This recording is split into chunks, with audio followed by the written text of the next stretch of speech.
Welcome to the Qasim Rashid Show, a civil rights lawyer here to expose all forms of injustice with a sprinkling of dad jokes in between. Here's your host, Qasim Rashid.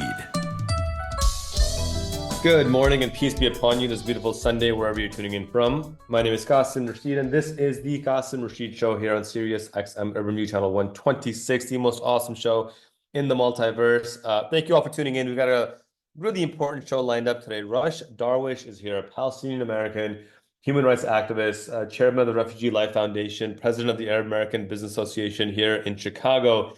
And we're talking about 10/7 and what's happened since then, and how do we get to a place of peace going forward. Before we get to him, I want to talk about the debate, the VP debate, the one and only vice presidential debate. I didn't know what to expect going into it. I was pretty confident that Tim Walz would do better, and he did. J.D. Vance surprised me.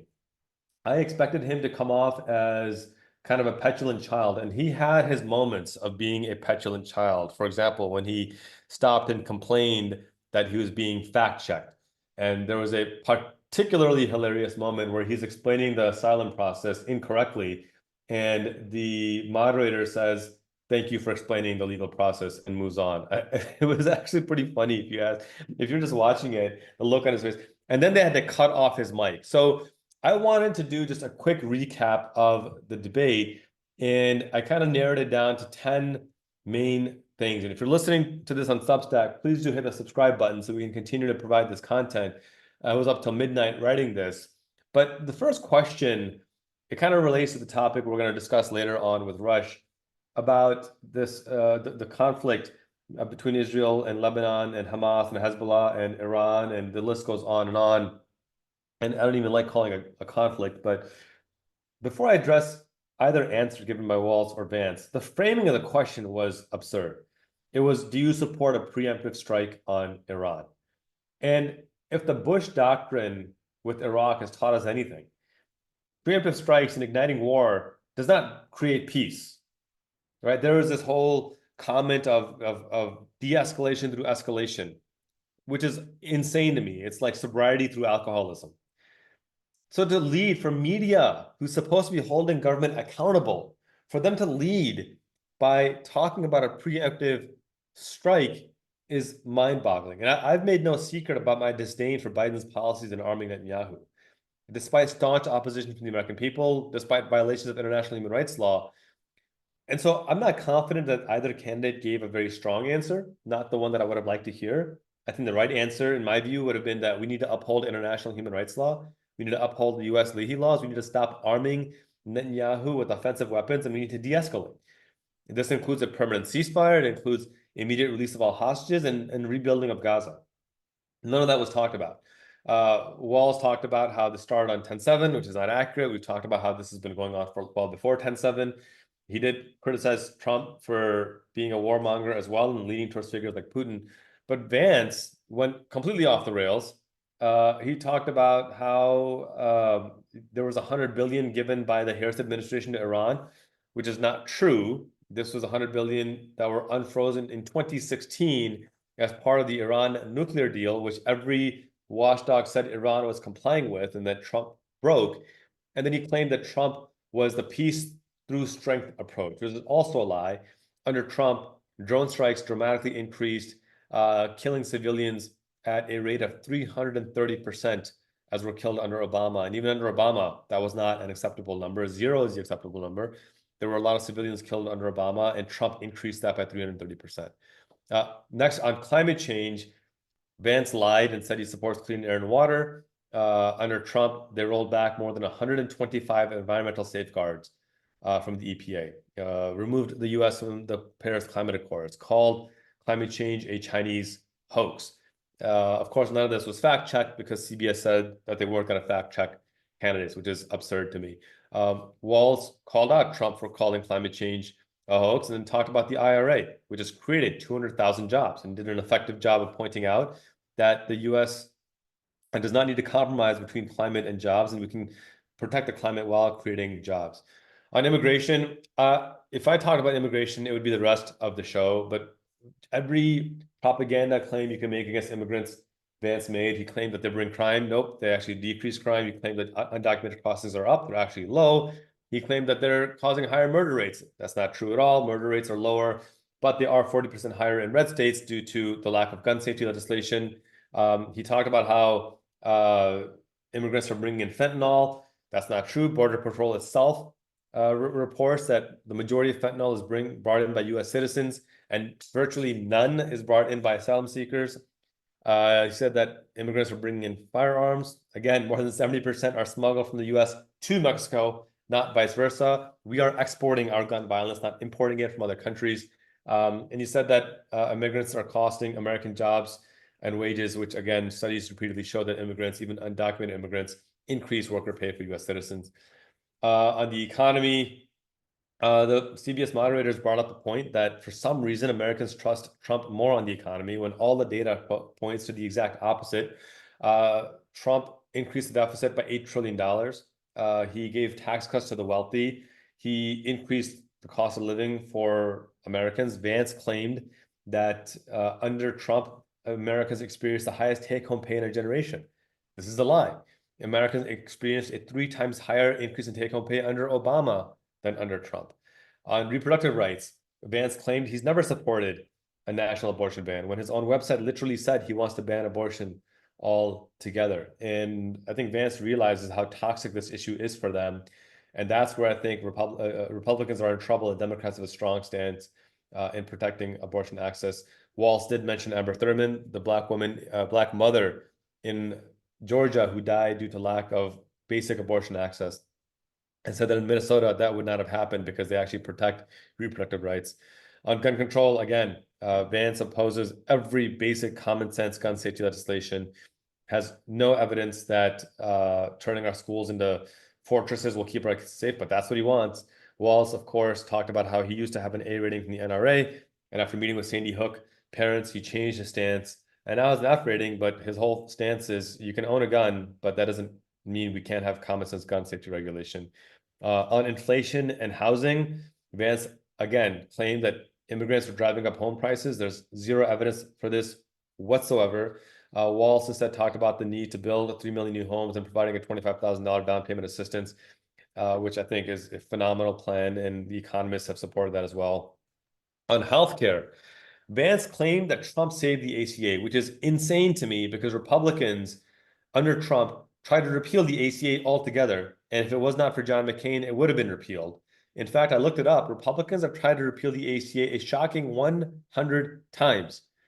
And when asked about a plan, he had no plan. At least Trump said he had a concept of a plan. Vance has no plan whatsoever. And Walz ducked on him pretty aggressively there.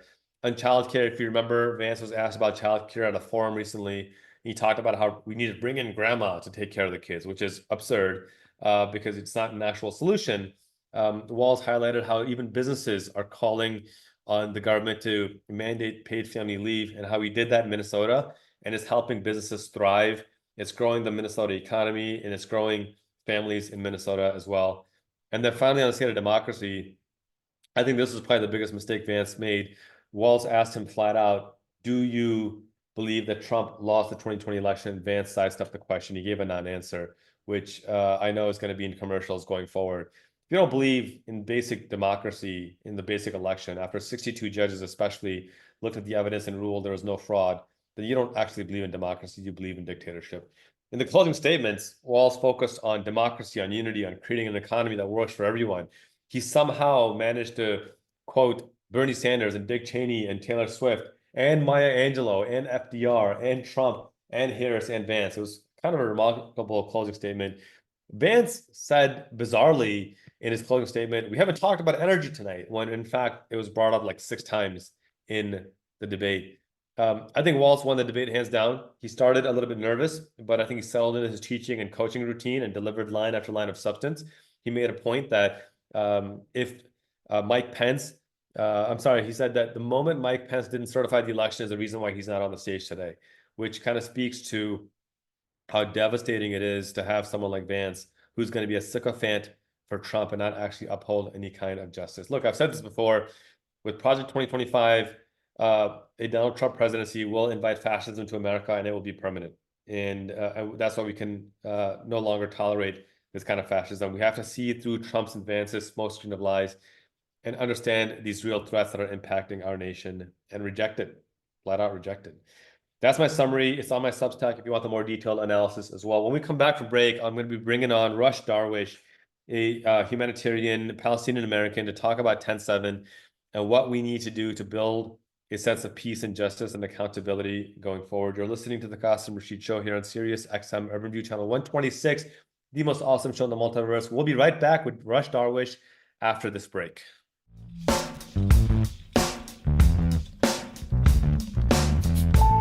Welcome back. You're listening to the Qasim Rashid Show here on Sirius XM Urban View Channel 126, the most awesome show in the multiverse. And speaking of awesome, I'm excited to bring on our guest this week. Rush Darwish is someone I've known for, God, almost 15 years now. He's a lot of things. He, first of all, is a humanitarian. He serves as the president of the Arab American Business and Professional Association, also chairman for Refugee Life Foundation. This is an organization that runs various distances to raise awareness and funds for refugee causes, both domestically and globally. He's an award-winning small business owner. He founded and operates Rush Productions out here in Chicago. Worked for 10 years as a news anchor and a sports anchor. His biggest accomplishment is probably that he convinced an amazing woman named Aziza to marry him. She's brilliant. They have two phenomenal sons. And Rush and I have collaborated on issues of human rights, particularly Palestinian rights, for quite some time.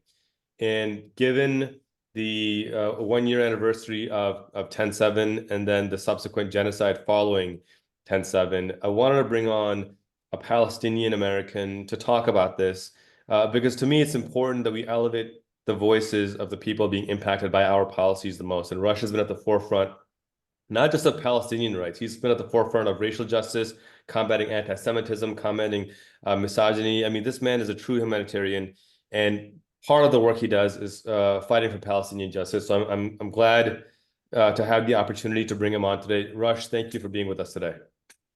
Qasim, thanks a lot for having me. I just realized we have known each other for a long time, and I actually had hair on my head when we actually got to know each other. So that means we go way back, you and me, my friend.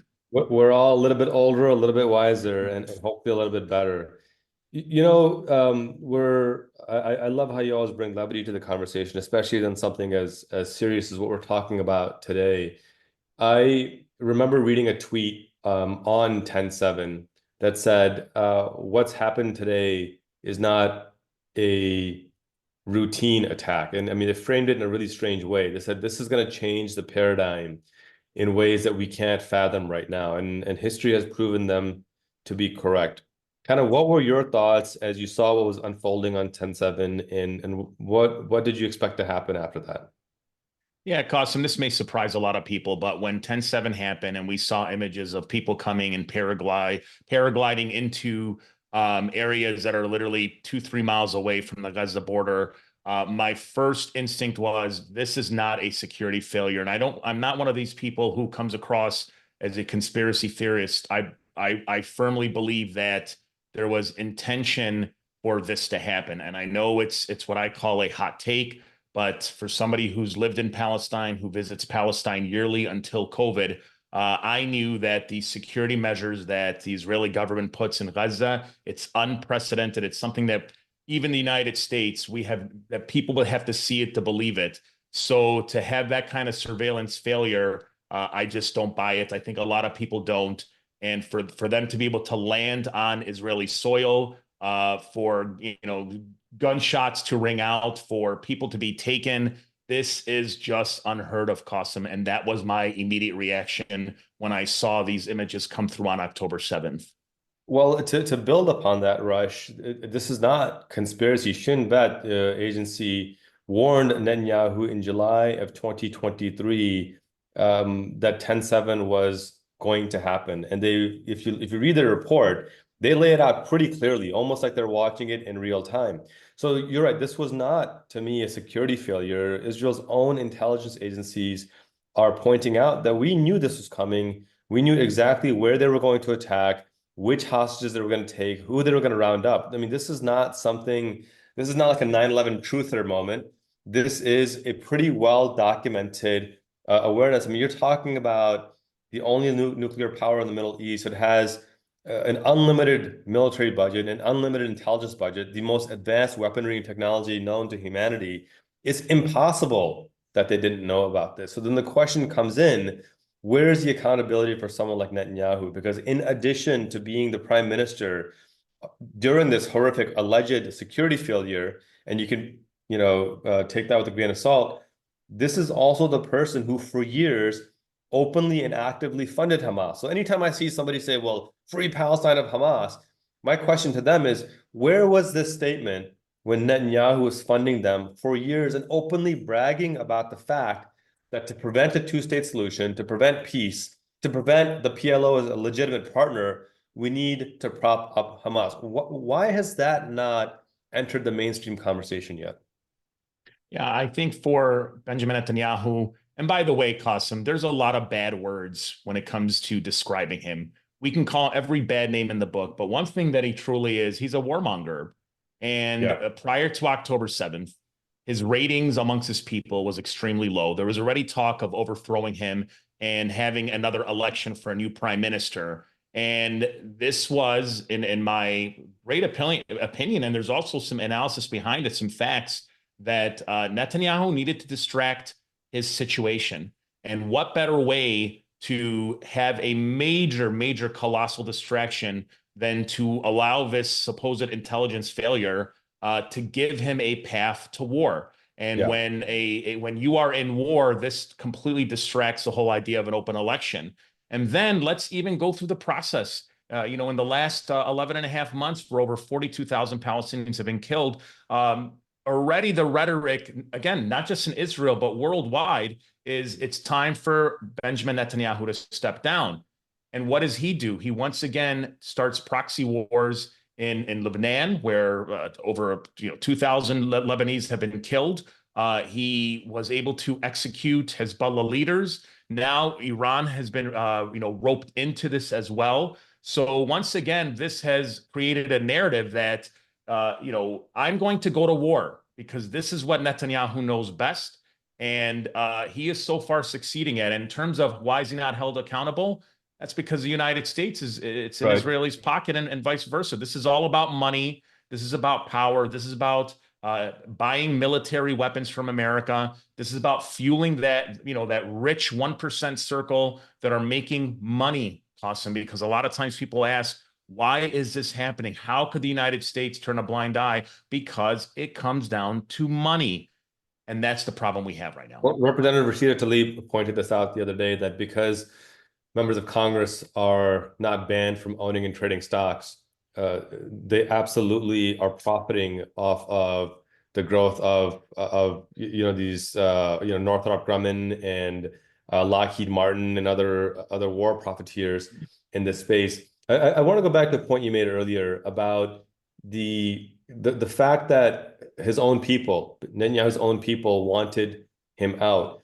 And I think if you look at who some of the staunchest critics of Netanyahu are right now, it's not even the Palestinian people. I mean, they're pretty staunch, as they should be, but it's the families of the hostages who have been calling for him to be removed since last October, when they said that we met with him and it was clear from the get-go that the hostages were not his priority.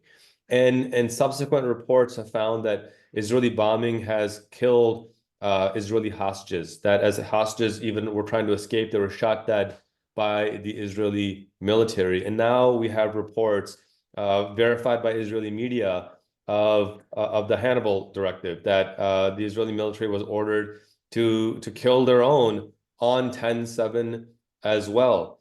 And if you took these attributes or these acts and applied them to any other leader in the world, whether it's Putin, whether it's Orban, anyone, you would absolutely say, well, this is fascism.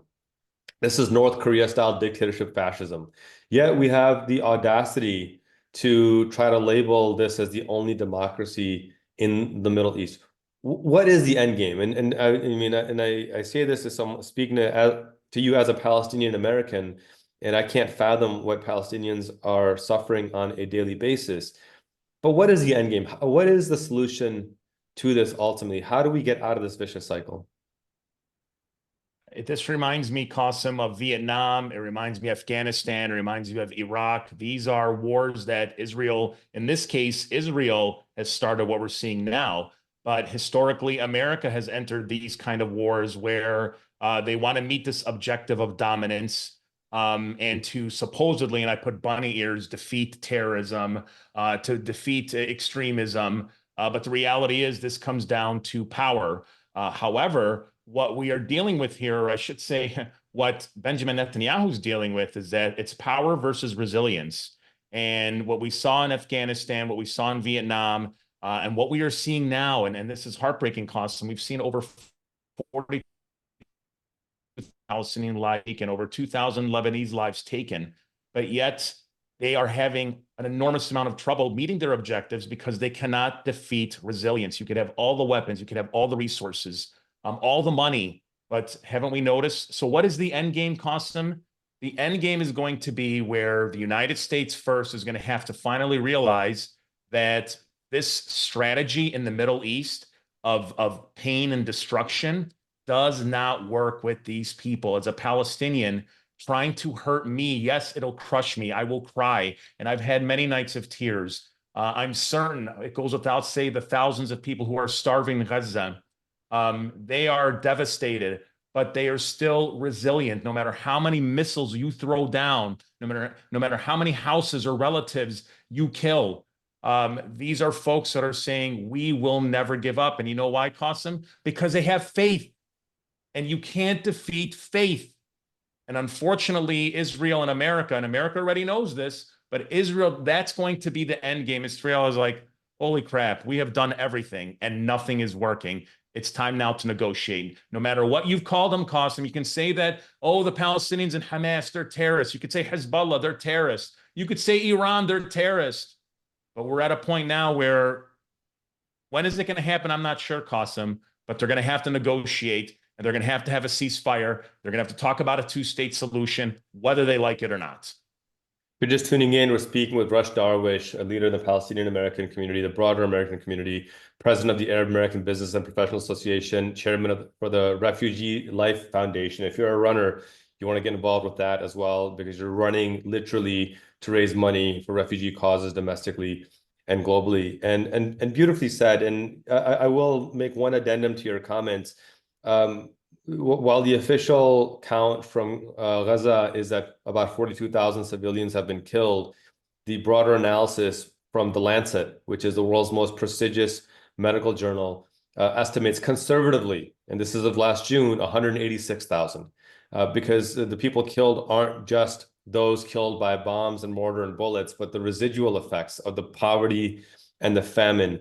And that's why I want to shift the conversation a little bit to domestically what's happening. You know, the U.S. Aid and the U.S. Refugee Foundation, which is part of a government agency, I'm sorry, the U.S. State Department and the Refugee Division of the State Department, two independent reports were sent to Secretary of State Antony Blinken, confirming without a doubt that Israel is blocking critical aid into Palestine, into Gaza, denying what is required of them. I don't think people realize this, that when you're an occupying military power, you still have an obligation. It's not an opinion. You have an obligation under international law, under the Rome Statute, to provide medical aid, food aid, shelter, clothing, these basic necessities to the people that you're occupying. This is a non-negotiable. And two agencies within the US government, within the State Department, both confirmed that Israel is blocking this aid, committing a war crime. And what that requires of us is the Leahy laws are enacted, which the Leahy laws were designed to ensure that we are not funding any nation, ally or foe, that is engaging in these war crimes of denying humanitarian aid. And so Blinken gets this report, and then 10 days later, 12 days later maybe, he's sitting in front of Congress and he's asked, Secretary Blinken, is Israel blocking aid to Gaza? And he says, no, they're not. Now, that's lying to Congress. That's a criminal offense. And he does it then to continue to sell weapons to a country that is credibly accused of committing war crimes, which itself is a war crime as well. as a Palestinian American, as someone who, and I didn't mention this earlier, as someone who's run for office, like I have, and as someone who's deeply connected in the political landscape, how do you navigate that? Because to me, on its face, this is such a bald-faced, it's like punching someone in the face and then pretending nothing happened. How do you navigate that? What message do we give to people to have hope when it's so brazenly dishonest the way that our public officials are engaging in this right now? Qasim, I wish I can give you an exact answer, but there's certain things in life, especially where we're at today, there's not a clear-cut answer because Secretary Blinken did lie. He knows he lied. Yeah. The problem we have here is, Qasim, is that America does not have to be held accountable because they're the ones who write the rules and they also pay for the rules. So how do you hold the ones that have the power accountable? You can hold Iraq accountable for war crimes. Saddam Hussein was they killed him. You could hold Gaddafi for war crimes. You could hold the ones that don't have power for war crimes, but not the United States, because again, they are the ones who fund most of these agencies. So this is, Qasim, what I would say the billion-dollar question is that what do we do? And now we get into what I call the election process. And you have two options. You either boycott the Democratic and Republican Party, but by and large, it's going to be the Democratic Party. Or you have to work within the Democratic Party, which is what you and I tried to do and what Rashid is doing right now, and folks that are working in the Biden administration and people that I've met with that are on the Harris campaign. And that is where, Qasim, there is no clear-cut solution. The only thing we can do now is fight. The only thing we can do now is advocate in your best space or capability. If you have a gift or you have a strong following, I don't think that's a gift. That's something you work for. Sure. Someone like you, Qasim, has a large following. You have to keep telling the story of what's happening, exposing these mistruths that are happening. If you have, maybe someone like myself who not only organizes the Refugee Life Foundation and the Arab American Business Professional Association, there's a C4 that I helped start called Arab Americans Forward, where this has been a little bit of a pipeline to meet with folks in the Harris Department and to try and explain to them what the heck is going on. And by the way, Qasim, I've met with some of the Harris folks. And I tried to explain that question that you asked, like, what's the end game? And I'm trying to do everything I can explain to them that you have to start looking at the end game, start looking at American interests, and start realizing that votes will start coming into play. And that's really what it's going to come down to, Qasim. It's going to come down to the political system has to show the data that what is happening in Gaza, what is happening in the Middle East is being it's impacting the poll results. Yeah. And if you can show that in Michigan, if you can show it in Wisconsin, you can show it in Pennsylvania, that's where politicians start to change. Either you take their money or you take their votes, one or the other. And I don't know at this point, Qasim, if we have data to back us up both, but I would say possibly Michigan, you're going to have a chance to say, hey, if Kamala Harris loses Michigan, and if she loses by, let's say, 40,000 votes, guess what? That uncommitted campaign smacked her and the campaign right in the face. So that's something we're going to have to wait and see. And right now, we just don't know. Honestly, Rush, I will add this to your conversation because I think your point is right. And I'm not sure if you've had a chance to see the polling data. There have been over 20 polls done in swing states on this issue. And in every single one, there is overwhelming support for a ceasefire and an overwhelming amount of support to stop the arms trade to Netanyahu. More than 20 polls have confirmed this in swing states. And I can share that data. And that's the crazy part to me because the data to me is clear. I mean, 77% of Democrats want to stop arming Netanyahu. 77%. So then the question is, well, she can't just cater to Democrats. She's got to get centrists and Republicans and moderates. Okay, let's go with that theory. 61% of Republicans and 63% of moderates, according to national polling and then specific polling within states, shows that even Republicans and moderates want to stop the arms trade to Netanyahu. And what's infuriating to me is you have someone like Biden, who is a lame duck president for all intents and purposes. He's around for a couple more months. One way or another, he's definitely the lame duck in 30 some days. But irrespective of what happens in November, he's a lame duck president. There is no vested interest in him politically to continue to arm Netanyahu, even though every single poll shows that the vast majority of Americans don't want it, that it's a violation of our Lehi laws, it's war crimes, and it's not making us any safer. That's the key thing. There's nothing about this that's making us any safer. Now, we can be critical of Kamala Harris, and I think there's a lot of criticism that can go around. But what I try to point out is that the position that she's being put in right now is that either she undermines Biden altogether, a Hubert Humphrey situation, or she goes along with Biden and hopes it works out. I'm not saying that it's an easy decision. In my view, she needs to separate herself from Biden. She absolutely does, because the data is explicitly clear. And that to me is my frustration, that despite the data being clear, Biden is still rampaging down this path. And the recent reports from the White House are that while he was publicly, expressing frustration at Netanyahu, the White House was behind the scenes encouraging him to invade Lebanon. That to me is diabolical, and it undermines the trust that we have. And as a Democrat, and you run as a Democrat, and I run as a Democrat, and I think we need to be critical of our own party if we want to uphold justice. What enrages me about that is that, do you think that Democratic voters, or as Democrats, we would be silent if Trump did that? We would be outraged. Where is that outrage now? Where is that? Why do we have selective activism when it comes to Palestine? The issue with the Democrats, it's fear. It's fear against the Israeli government. It's fear against AIPAC. It's fear against the financial institution that has historically backed Democrats. And we're talking about hundreds of millions of dollars. Yes. It's not just the White House. It is it's the US Senate. It's the congressional races. It's the fact that the dark money PACs, with AIPAC leading the way, or the Democratic Fund of Israel, these are PACs with millions and millions of dollars, and nobody wants to take that risk. It's one of those deals where the way that these politicians think is that I am not going to take the risk and go against an institution that has been funding our races and our offices for 7+ decades.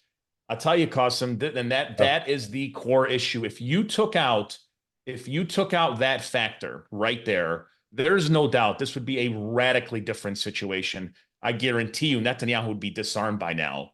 The problem is everyone believes that they're going to lose their jobs. Besides, of course, about 9-10 Democrats, Rashida, Ilhan, the rest, the 95% of the Democrats will not take that risk. They will not join together because of the financial ramifications that are going to happen.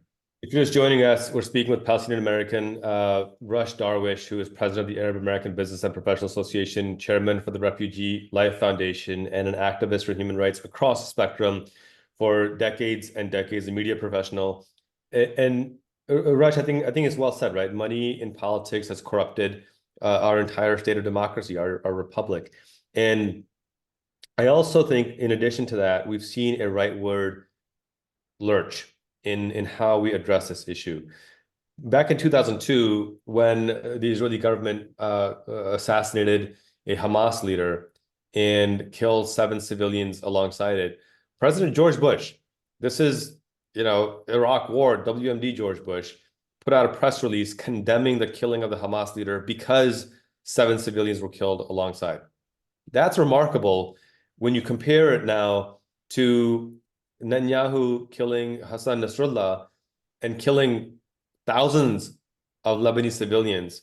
And far from condemning it as heavy-handed, the Biden White House put out a press release calling it a measure of justice, which is just wild to me, incredible to me. And the analogy that I like to give in this space that I think applies really well is, imagine a foreign country saying, well, there's a lot of white supremacist organizations in the United States that have committed mass shootings and terrorism and killed people.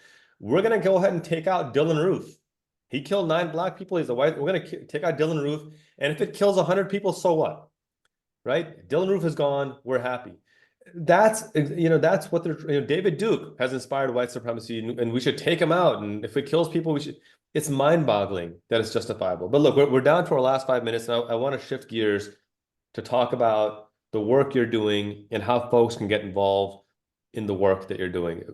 Listeners to the show know that the guests we bring on aren't just those who talk the talk, but walk the walk and are on the ground, on the front lines, in the protest lines, in the picket lines, in the soup kitchens, doing the hard work. And in your case, out on the streets, literally running to raise money. I think I heard you say you'll be doing the April half marathon pretty soon as well.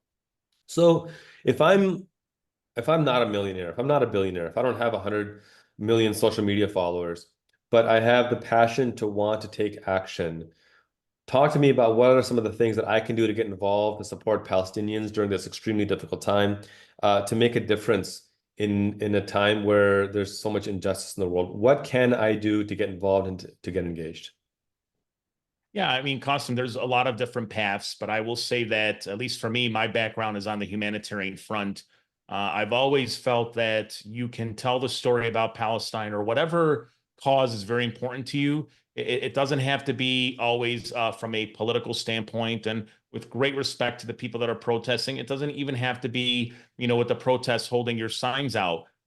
We tell our stories with the Running Refugees with our legs. We let our legs do the talking. And we founded the Running Refugees 4 years ago, and our goal is to run to raise money for various humanitarian causes. We've raised money for Afghanistan. We've raised money in Ukraine. And yeah, the last year we have spent a lot of our time. We work with Med Global now directly. They're one of the NGOs that are on the ground, and we're running various events, including we hope it's going to be the Naperville Half Marathon on in October. And that is what our plan is. And what we think that people should look to do is that if you're able to run and walk, join the Running Refugees. Our website is www.runningrefugees.com. But at the end of the day, I'll tell you, Qasim, the greatest thing you can do is volunteer for an organization. That's number one. That is doing work in Palestine. Med Global is another great organization. Yes. But I'll tell you, Qasim, what we need to continue doing, even if things, a ceasefire is reached, is continue to keep the social media presence going.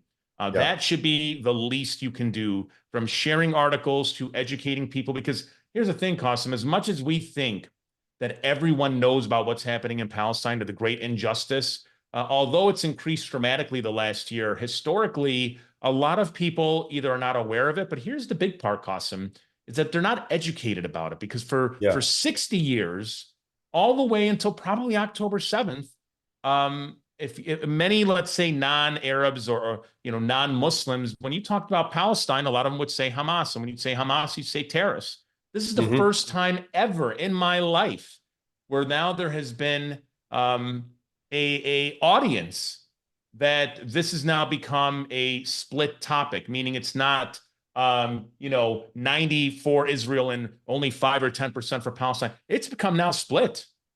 Yeah. And that's only going to change. And the main reason it is because more folks are getting involved. They're using social media, continue doing that.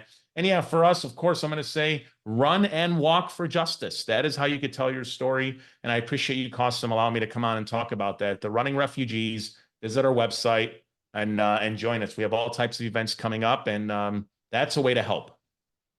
There, you beautifully said it. I mean, you talk about telling the story. I was so thrilled that Bisan Atif Auda, the Palestinian journalist and filmmaker, won an Emmy for her heroic film titled "It's Bisan from Gaza and I'm Still Alive." And the fact that 150 Hollywood elites, including some billionaires like Haim Saban, tried to have her canceled. How? By accusing her of being a terrorist. By virtue that she exists and is Palestinian and dares to say, I exist, they accuse her of being a terrorist. And I commend the committee for the Emmys and the strong rebuke they gave to her critics and said, shame on you. She is vetted. She is brilliant. She is put together. I think they said we put her film through 2 rounds of vetting and found nothing but truth and honesty. And to watch her be awarded with an Emmy Prize is pretty powerful. Qasim, I want to say one thing. I know you're wrapping up, but that is probably the secret sauce that's now become a poison pill for the Israeli government and people who are pro-Israel is that 5, 10, 15 years ago, or for as long as the occupation existed, that kind of behavior was always accepted. And this is the first time ever now where people are saying stop. I wish the U.S. government would say stop, but entities like the Emmy and other known entities are starting to say, wait a second here, there's two sides of this story, and that's all we've always wanted. We just wanted to say, wait a second here. We're not saying the Palestinians are perfect. We're not, but you have to get to the root cause. And I think finally people are starting to understand. And that's one thing, October 7th, it's devastating to see thousands of people that have lost their lives. But one thing that has come from it is that it has opened the doors. It has opened a lot of eyes. And I think as time goes by, Israel, the Israeli government, the Israeli ideology, it's starting to come to light.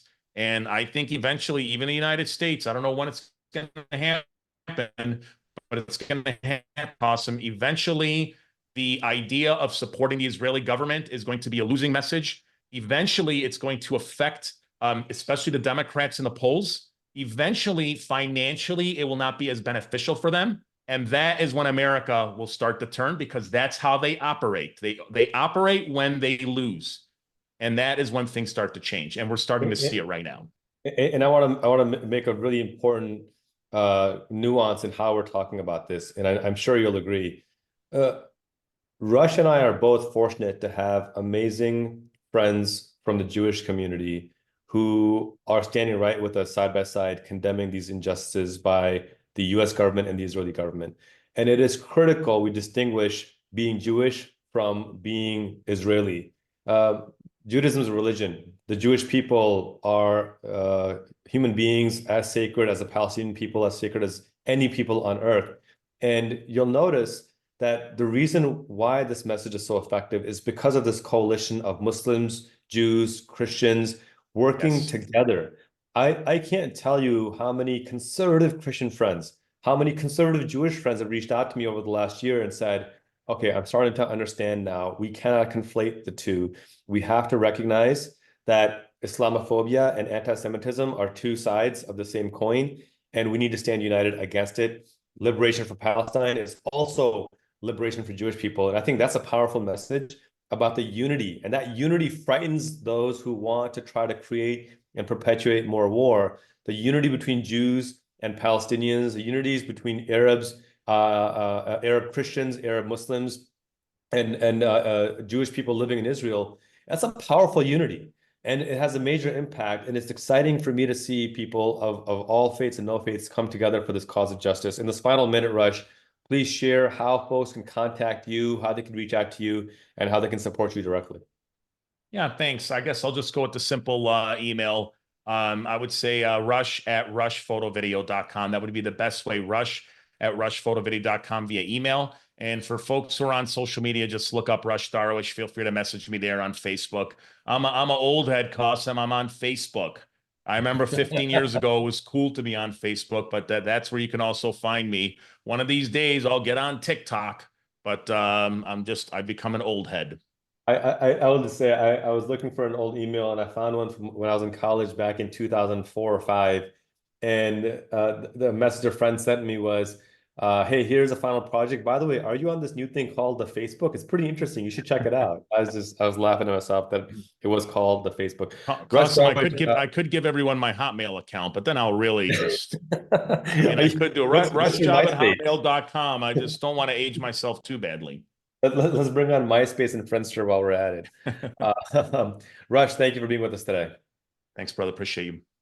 That is Rush Darwish, somebody that I've known for decades, and I'm deeply grateful to know. President of the Arab American Business and Professional Association, chairman for Refugee Life Foundation. I highly encourage you to get involved with them to support human rights domestically and globally. You're listening to the Qasim Rashid Show here on Sirius XM Urban View Channel 126, the most awesome show in the multiverse. We'll be right back after this break.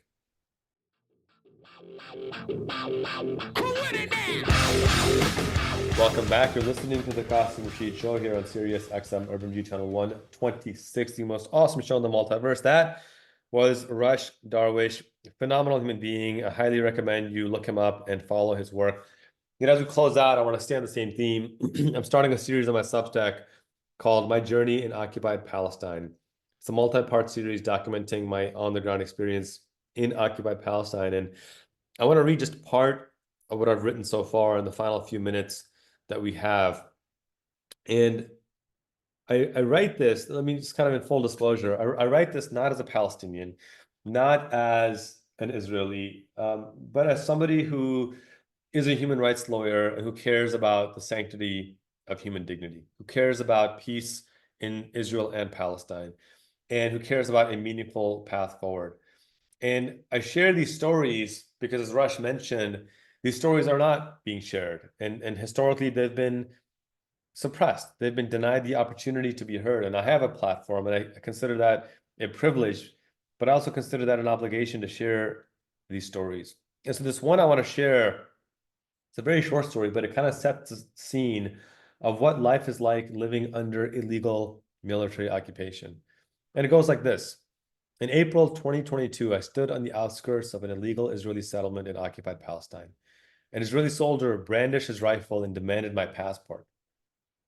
You don't have any actual authority here under international law, you know. I spoke calmly but directly right at him. And I added, you do know this is illegal, right? Why do you do this? The soldier didn't answer, much less even look at me. Completely ignoring my protest or the protest of anyone in our group, he again demanded each of our passports. This behavior and command was normal to him. He appeared desensitized to the fact that he was just following orders and enforcing illegal orders. I traveled with a delegation of American veterans and former Israeli soldiers, traversing occupied Palestine to witness firsthand the reality of Palestinian life under illegal military occupation. Our delegation comprised of Jews, Christians, Muslims, and non-believers, and we were united in the cause of upholding international human rights law and collaborating to advocate for an end to Israel's illegal military occupation of Palestine. Moments earlier, we'd been stopped by Israeli soldiers and forced to, quote, show our papers, end quote. It wouldn't be the last time we endured this type of violation. Now, who was the soldier? I have no idea. He refused to identify himself. He wore a full face mask, protective eyewear, and a helmet, completely concealing his identity. He held his rifle close, repeating himself incessantly and demanding each of us hand him our passports, or else. Or else what? It's not worth it to find out, one of our Israeli hosts assured us. Our group's verbal protest, though accurate and aligned with international law, didn't matter to the Israeli soldier. Reluctantly, we were forced to hand over our passports. The Israeli soldier used his personal cell phone to photograph my passport, another clearly illegal act, and once satisfied with his legal act, returned it to me and used his personal cell phone to photograph the next passport. I thought to myself, if this is how I'm treated as a US citizen and a human rights lawyer, how much worse is it for Palestinians? On this journey in occupied Palestine, I would soon find out firsthand. Now, that's just one of many stories. And as you read this series, My Journey in Occupied Palestine, on my Substack, I want you to place yourself in the shoes of the Palestinians I meet. The two young girls near Kenan Jaber who need a military escort to school every morning. Why? Because the Israeli settlers who illegally took their family's land now throw stones at them as they walk to school. The humble farmers near the ancient village of Susya, whose land and water wells the Israeli military took by force, and who now have to buy back their own water from the Israeli military at 7 times the price it is sold to illegal Israeli settlers. The families who were forced to evacuate their homes at Mitzbayar because illegal Israeli settlers decided to build an outpost at that exact location.